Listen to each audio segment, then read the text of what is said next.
Students, welcome to social school. मैं हूं आपकी अनुष्या दीदी एंड कैसे हैं मेरे सारे स्टूडेंट्स। आई होप आप सब ठीक हो एंड आई ऑल्सो होप कि आप लोग सुपर रेडी हो आज के इस सेशन के लिए। तो पिछले कुछ दिनों से आप में से काफी सारे स्टूडेंट्स ने रीच आउट करा और पूछा कि दीदी सीयूईटी एग्जैक्टली क्या होता है, समझा दो। तो ऑब्वियसली अगर आप लोगों ने कुछ पूछा है तो मैं आप लोगों के लिए उसी टॉपिक से रिलेटेड वीडियो लेकर आई हूं। तो आज के क्लास में हम लोग सीयूईटी के बारे में सब कुछ समझने वाले हैं। इसी एक वीडियो से आपके सीयूईटी से रिलेटेड सारे डाउट्स क्लियर हो जाएंगे। फर्क नहीं पड़ता आप कौन से स्ट्रीम से हो, साइंस, कॉमर्स, ह्यूमैनिटीज।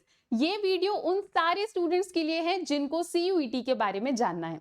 चलो तो विदाउट एनी फर्दर डिले हम लोग स्टार्ट करते हैं अपने आज के इस सेशन को। एंड सबसे पहले समझते हैं कि सीयूईटी की फुल फॉर्म क्या होती है। तो सीयूईटी का मतलब होता है सेंट्रल यूनिवर्सिटीज एंट्रेंस टेस्ट। मैं आपको बहुत आसान शब्दों में समझाती हूँ कि ये होता क्या है। सीयूईटी के आने से पहले पता है क्या होता था, 12th के बाद जब हमें कॉलेज में एडमिशन लेना होता था तो अलग अलग कॉलेजेस के अलग अलग क्राइटेरियाज होते थे, अलग अलग एंट्रेंस टेस्ट होते थे। तो बच्चे बहुत कंफ्यूज रहते थे कि आज इस कॉलेज का एग्जाम देने जाना है, आज उस कॉलेज में जाना है एंड इस कॉलेज के अलग क्राइटेरियाज हैं। तो बहुत ज्यादा कंफ्यूजन था। इस कंफ्यूजन को सॉल्व करने के लिए गवर्नमेंट लेकर आई CUET, central university entrance test. अब क्लास 12th के बाद अगर आपको किसी भी रिनाउंड सेंट्रल यूनिवर्सिटी या स्टेट यूनिवर्सिटी या डीम्ड यूनिवर्सिटी को ज्वाइन करना है तो आप लोगों को एक ही एग्जाम देना है, दैट इज सीयूईटी का एग्जाम। अब सीयूईटी का जो एग्जाम है, इस एग्जाम को कंडक्ट कौन कराता है? इस एग्जाम को कंडक्ट कराती है, ऑर्गेनाइज कराते हैं नेशनल टेस्टिंग एजेंसी यानी हमारी एनटीए। ठीक है, तो सीयूईटी क्या है? ये एक नेशनल लेवल एग्जाम है जो कि 12th के बाद हम लोग देते हैं अगर हमें कोई अंडर ग्रेजुएट कोर्स ज्वाइन करना है। जो लोग पोस्ट ग्रेजुएट कोर्सेज ज्वाइन करना चाहते हैं वो भी सीयूईटी को दे सकते हैं। इसके अलावा कुछ कुछ रिसर्च प्रोग्राम कोर्सेज के लिए भी सीयूईटी का एग्जाम दिया जाता है। अब तुम लोगों को थोड़ा थोड़ा आइडिया लगा होगा कि सीयूईटी होता क्या है।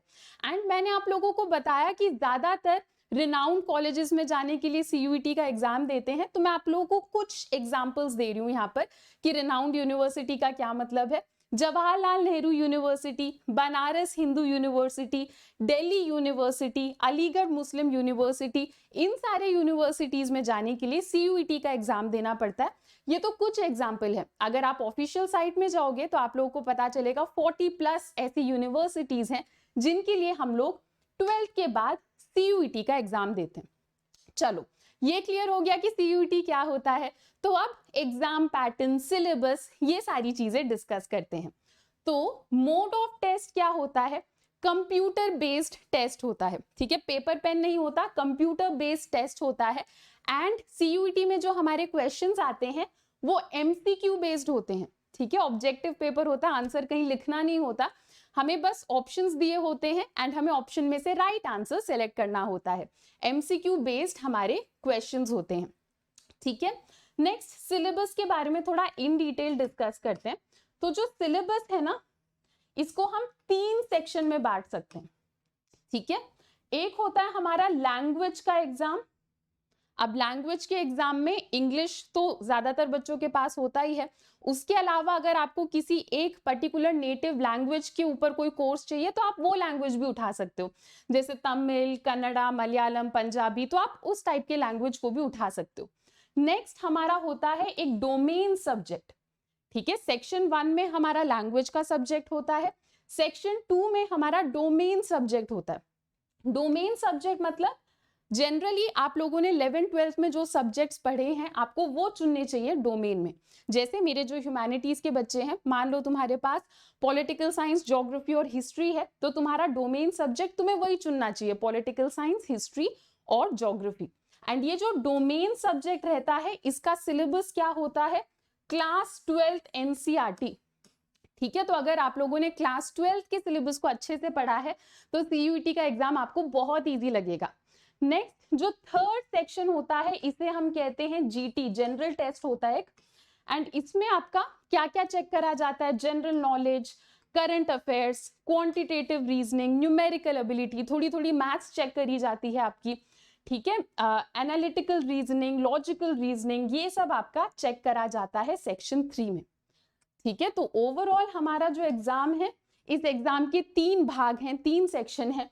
एक है लैंग्वेज, इंग्लिश या कोई और लैंग्वेज, एक है हमारा डोमेन, यूजुअली जो हमने 11th-12th में लिया है उसी को डोमेन लेना चाहिए, और जीटी। यहां तक क्लियर हो गया? मैंने सिलेबस भी बता दिया आपको। डोमेन सब्जेक्ट का सिलेबस क्या है? क्लास 12th का सिलेबस होता है। ठीक है, तो आई होप यहां तक आप लोगों को क्लियर है। अब थोड़ा सा और आगे बढ़ते हैं, एग्जाम पैटर्न को और अच्छे से समझते हैं। अब लैंग्वेजेस में भी 2 हिस्से होते हैं, सेक्शन 1 और सेक्शन 1B, सेक्शन 1A और section 1B। Generally section 1A से ही हमारा काम निकल जाता है। ठीक है, तो सेक्शन 1A में आपके पास 13 डिफरेंट लैंग्वेजेस के ऑप्शंस होंगे। इसका मतलब ये नहीं है कि सारे 13 चुन लेने हैं, ठीक है, ऑप्शंस होंगे। नेक्स्ट सेक्शन 1B में 20 लैंग्वेजेस होते हैं।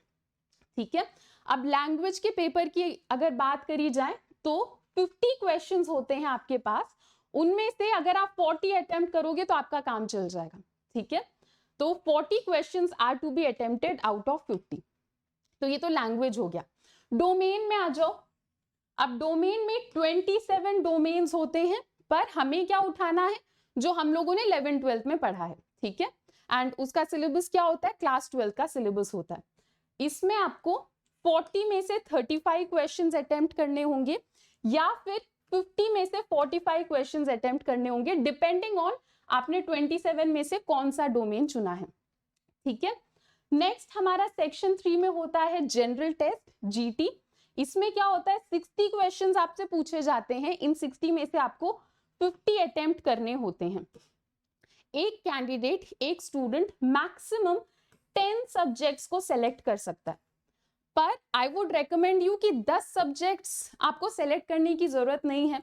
What you should do is कि आप लोगों के पास 11th-12th में जो सब्जेक्ट्स थे आपको वो सेलेक्ट कर लेने चाहिए। तो इंग्लिश तो आई एम अज्यूमिंग सबके पास होता ही है।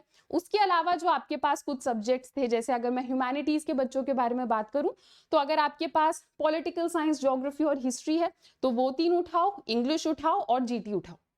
ठीक है, जनरल टेस्ट के साथ कुछ कोर्सेज में होता है कि जनरल टेस्ट तो चाहिए ही चाहिए होता है। जैसे फॉर एग्जांपल डीयू में अगर आप बीबीए के लिए अप्लाई कर रहे हो तो फिर जनरल टेस्ट मांगते हैं वो। तो आप लोग अपनी एंड से जनरल टेस्ट को सेलेक्ट कर ही लो। अपने ऑप्शंस को कभी बंद मत करो, खुद से अपने ऑप्शंस को लिमिट मत करो। ठीक है, तो 3 आपके 11th-12th के सब्जेक्ट हो गए, एक लैंग्वेज हो गया, एक जीटी हो गया, तो 5, और साथ ही साथ अगर आप अपना कोई ऑप्शनल भी लेना चाहो तो 5 से 6 सब्जेक्ट का अगर आप फॉर्म भर दोगे तो दैट इज इनफ। ठीक है, प्रेशर में आके सारे 10 सब्जेक्ट्स, आई वुड रेकमेंड कि सारे 10 सब्जेक्ट का फॉर्म भरने की जरूरत नहीं है। ठीक है, फॉर्म में सारे 10 सब्जेक्ट्स आपको सेलेक्ट करने की जरूरत नहीं है। थोड़ा सा और बताती हूँ मैं इस एग्जाम के बारे में आपको। ठीक है, ड्यूरेशन ऑफ एग्जाम समझते हैं। हर एक एग्जाम आपका 2 घंटे का होता है। अब हम मार्किंग स्कीम समझते हैं। मैंने आपको बता तो दिया कि कितने क्वेश्चंस में से कितने अटेम्प्ट करने होते हैं। मार्किंग स्कीम में आपको बताती हूँ। तो अगर आप एक करेक्ट आंसर दोगे तो आपको 5 नंबर मिलेंगे। ठीक है, एक करेक्ट आंसर के 5 नंबर है। और क्या नेगेटिव मार्किंग होती है सीयूईटी में? बिल्कुल होती है। नेगेटिव मार्किंग कितनी है? एक रॉन्ग आंसर में आपको -1 मिल जाएगा। ठीक है, एक नंबर काट लिया जाएगा अगर आप गलत आंसर दोगे। ठीक है, तो इस चीज का ध्यान रखना। सीयूईटी में नेगेटिव मार्किंग भी होती है। नेक्स्ट, जब आप फॉर्म भरोगे तो फीस का क्या स्ट्रक्चर रहता है मैं आपको वो भी समझा देती हूँ। तो डिपेंडिंग ऑन आप कितने सब्जेक्ट्स सेलेक्ट करते हो फॉर्म में, उस हिसाब से फीस बदल जाएगी। अगर आप अप टू 3 सब्जेक्ट, अगर आप 3 सब्जेक्ट चुनते हो और अगर आप जनरल कैटेगरी से हो तो 750 रुपीज, ओबीसी के लिए 700, एससी एसटी के लिए 650। ओके, अब अप टू 3 में आपको सजेस्ट नहीं करूंगी, you should always go for up to 7। मैंने अभी आपको बताया 5 या 6 सब्जेक्ट तो आप सेलेक्ट कर ही लो।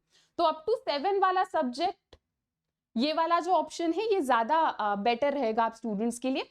तो आप इसका प्राइस देख लेते हैं। फॉर्म का जनरल में 1500, ओबीसी 1400, एससी एसटी 1300, और अगर आप अप टू 10 लेते हो, मैक्सिमम 10 है ना, तो अगर आप 10 सब्जेक्ट्स को सेलेक्ट कर लेते हो तो 1750, 1650, 1550 ये कॉस्ट रहेगा। तो मैंने आपको फी स्ट्रक्चर भी समझा दिया है। ओके, चलो, तो इसके बाद आप लोगों को थोड़ी क्लैरिटी मिली होगी कि CUET क्या है। दैट बीइंग सेड, मैं आप लोगों को हमेशा कहती हूँ कि एग्जाम की तैयारी हमेशा पहले से करो, ठीक है। अगर आप सोचोगे कि 1 महीने के बाद CUET है तब तैयारी स्टार्ट करेंगे तो बात नहीं बनेगी। बहुत जरूरी होता है हमारे करियर के लिए भी और फ्यूचर के लिए भी कि हम बढ़िया से बढ़िया कॉलेज में जाकर तैयारी करें। तो अगर आप ह्यूमैनिटीज के स्टूडेंट हो तो मैंने आपको बताया CUET का सिलेबस होता है क्लास 12th NCERT। तो क्लास 12th के लिए हमारे पास एक डेडिकेटेड बैच है which is victory batch, and इस बैच में हम आप लोगों को 4 सब्जेक्ट्स दे रहे हैं, geography, history, political science and economics. अगर आप लोग इंटरेस्टेड हो तो इस बैच का लिंक आपको वीडियो के डिस्क्रिप्शन में मिल जाएगा, एंड ताकि आप लोगों को मैक्सिमम डिस्काउंट मिले, इस कोर्स को ज्वाइन करते टाइम एक कोड यूज करना विच इज अनुष्या, ANUSHYA। तो आई होप इस वीडियो के बाद आपको थोड़ी सी क्लैरिटी मिली कि CUET क्या है। अगर कोई भी डाउट्स हैं, कोई भी दिक्कत है, तो feel free to reach out in comment section. अगर आप इस टाइप की और भी वीडियोस चाहते हो तो आप वो भी मुझे कमेंट सेक्शन में बता सकते हो। चलो students, so that's it for today. अभी के लिए इतना ही, मिलते हैं अपने नेक्स्ट लेक्चर में। Till then, bye bye, take care and thank you.